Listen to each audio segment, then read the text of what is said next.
Hey guys, it's Vanessa. I'm here today to do a review for you that I've seriously tried to record like 5 times. So today I literally just walked in the door, touched up a little bit of this hot mess face, and just got on the camera because I was like, I just need to get on and do this video already. So the review that we are doing today is the Naked 3 palette. I know you've seen a lot of reviews, but I feel like a lot of those reviews were like right when the product came out, which I did purchase it pretty close to when it came out. I purchased this December 26th. So I feel like now is when I could give a full review. And I'm not trying to knock people who did an earlier review, but I do feel that there was like a rush of reviews because people, you know, you want the views. You want to be the person talking about the hottest product. But I personally, I don't like first impression reviews because I just don't find any merit in them. I feel that there's so many products that like I have hated when I first purchased and then I end up loving, which I have a video about right here. And there's also so many products that like I first loved and then the more I use it, the more I'm like, I don't like this. So I did really want to give some time to use these products for a while, or this product for a while, and then let you guys like really know my real deal opinion on it. So with that said, we will get started. So yes, Urban Decay, I think this is like 50 something and some change. It comes in this like tin kind of packaging, very similar to the Naked 2 palette. If you don't know, you're living under a rock, but the Naked, it's like part of this So Far trilogy, but this whole collection that Urban Decay has of their Naked products. And they're all products that are around natural shades of makeup. So this is their third installment and it is very neutral. However, it's like neutral with like a pink tinge, but we'll get into that in a little bit. First, let's stop back to the packaging. So it's in a tin packaging, and at first when I first saw this, I was, you know, familiar with the Naked 2 and the Naked 1, although I do not own them. And the Naked 2 is the one that always intrigued me. Naked 1, I have no interest, had no interest in. Naked 2 always almost gets me, and then I'm like, don't fight the hype, Vanessa, don't do it. And I never get it. And for some reason with Naked 3, I just couldn't fight the hype. But part of the reason that I did like the Naked 2 over the Naked 1 was the like seemingly sturdy packaging. And since the Naked 3 had a similar one, that was one of the selling points for me. However, now that I own the palette, I don't feel that it's as sturdy as I once thought it was. Granted, this is, you know, a metal case. It's going to be sturdier than, you know, something like this, where it's like cardboard, and you know, this doesn't feel as sturdy. So this part does feel sturdy, but if you look at kind of like the spine of the palette, that is what you're going to be opening and closing all the time, it's just a plastic that could easily wear thin. So that was kind of disappointing. I mean, I don't know, I mean, I think it would have been easier just to do like a hinge, because I've seen little tin, you know, aluminum things for like pencils and stuff. But yeah, so the plastic part of this could easily, like, you know, just from opening it and closing it over time, wear. I mean, it's a pretty thick plastic, so whatever, but at the same token, I really thought this was going to be better. So not crazy about that. I also don't like this like ribbed for her pleasure thing they got going. So yeah, the color's cute, the rose gold. I do want to say that everyone's like, this is a rose gold themed palette, and I would say that the only thing rose gold about this is the exterior. I don't consider the inside, sorry, my phone is going off. I don't consider the inside of this palette rose gold shadows. They're definitely more pink, mauves, and taupes, not rose gold. So if you're into rose gold makeup, don't buy this for that, because there really is not one color in here that I would call a true rose gold. Interior packaging, this mirror I love this mirror. It's just, as you can see, huge, and I love that, mainly because we can see. I'm blind, and if you've seen any of my tutorials, demos, whatever you want to call them, you'll see that I normally use like a really small, like, obviously this doesn't have a mirror, but like, you know, a small compact to do my makeup. And a lot of times you'll see me kind of doing this, looking into a mirror, because it's so tiny and I really have to get it super close to see it. But then you have a lot of this going on where you're like trying to see if the eyes are even. And with the Naked 3 in just one look, I can get real close and I can see both my eyes. I can make sure things are even. If I pull it apart, pull it farther away from me a little bit, I can see my whole face. So I do really love the mirror. I don't really care for this that much. The good thing about it is pretty much like a full-size brush. So if you need like, you know, another brush that you have or another dual-ended brush that is much better than that one, you can easily swap them out. So that's a good thing about it. I do appreciate the brush though. I appreciate that it's not a sponge tip applicator. So it's just kind of like a meh to me. I think a lot of people on here really sell this brush and I was like, what? So just this little FYI. Onto the actual shadows and the colors. So as you can see, and as you've seen, I'm sure for like a month and a half now, I'll turn it this way, sorry. It goes from a very light kind of pale into these pinks, into this random gold, and then more into mauve-y taupes as we go this way. The one thing I will say about this palette is after purchasing it, definitely prefer like from this side on the darker shades, and it's making me wish that I purchased the Naked 2 instead of this one. If I had to do it all over again, I would return this and get the Naked 2 instead because this side of the palette I just feel is not that impressive at all. Like it's an okay highlighter color, Strange. But yeah, it's like nothing to write home about. I don't think it's amazing. I appreciate that it's like a matte, slightly satin. And there are a couple matte shadows in here, slash satins, because they do have a little bit of reflection, but they're for the most part matte. So that is something that I do appreciate about this palette, is the mixture of mattes and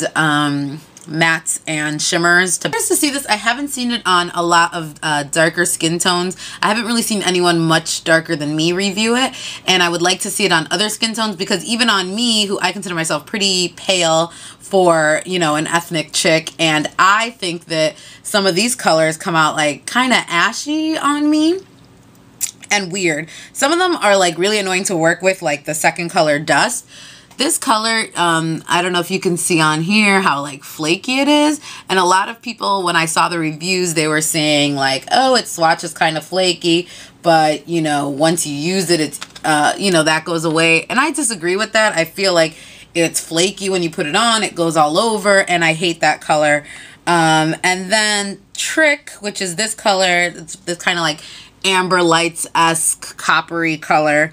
That's a color that a lot of people love. I hate this color as well. The same reasons why I don't like Dust. And if you can see when I use it, you see how all that color is just kind of like kicked up.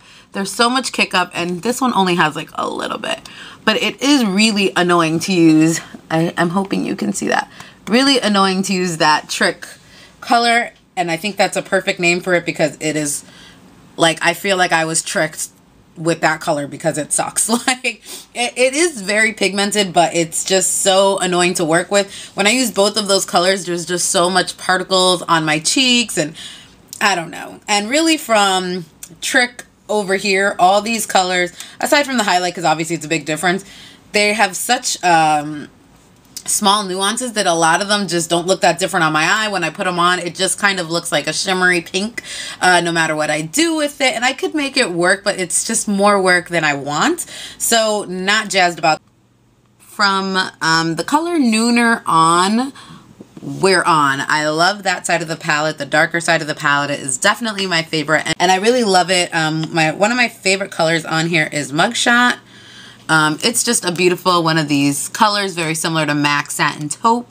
But this one I think does tend to lean a little bit more pink. But it's just one of those beautiful taupe colors. It's going to look good on everyone. It's like a little bit of brown, a little purpley, a little gray, a little gorgeous.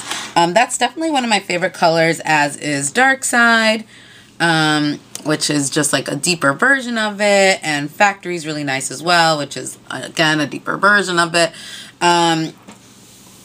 Which brings me to another point about this palette. Another con about this palette for me personally is all the colors seem to be like 1 or 2 shades lighter and darker than the color before or after it.